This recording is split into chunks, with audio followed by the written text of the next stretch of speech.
Doctor గారు, మాకు పెళ్లై 4 సంవత్సరాలైంది.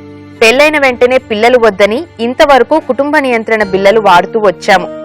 వాటిని ఆపేసి 6 నెలలైంది. అయినా మా ఆవిడకు గర్భం రాలేదు. కుటుంబ నియంత్రణ బిళ్ళలు ఎక్కువ కాలం వాడటం వల్లనే గర్భం రాకుండా అవుతుందా? మాకు తగిన సలహా ఇవ్వండి అంటున్నారు. కుటుంబ నియంత్రణ టాబ్లెట్స్ వాడడం వల్ల కడుపు రాకుండా పోదు.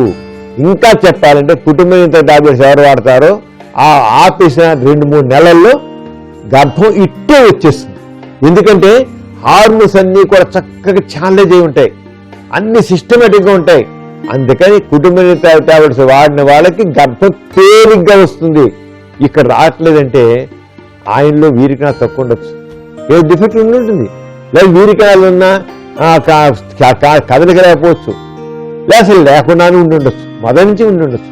అంచేత ఫస్ట్ చేయాల్సిందంటే ఆయనలో ఏమైనా డిఫెక్ట్ ఉందా, వీరికణాలు ఎలా ఉన్నాయి, అలాగే ఇతర హార్మోన్ డిఫెక్ట్ ఉందా, వీరికణాలు సరిగా లేకపోవడానికి, అది కంప్లీట్ చెకప్ చేయించుకోవాలి. ఆయన చేయించుకుంటే తప్పలేదు. ముందు ఆయన పరిశీలించుకోవాలి, ఈవిడ కూడా పరిశీలించుకోవాలి అసలు అన్నం విడుదల లేదనేది. పీసీఓఎస్ లాంటి కూడా అఫ్కోర్స్ కుటుంబ అడగక పీసీఓఎస్ చాలా వరకు కంట్రోల్ అయిపోయింది. పాలిసిస్టిక్ ఓవేరీ సిండ్రోమ్ అంటాం, అది కూడా కరెక్ట్ అయిపోయి ఉంటుంది చాలా వరకు.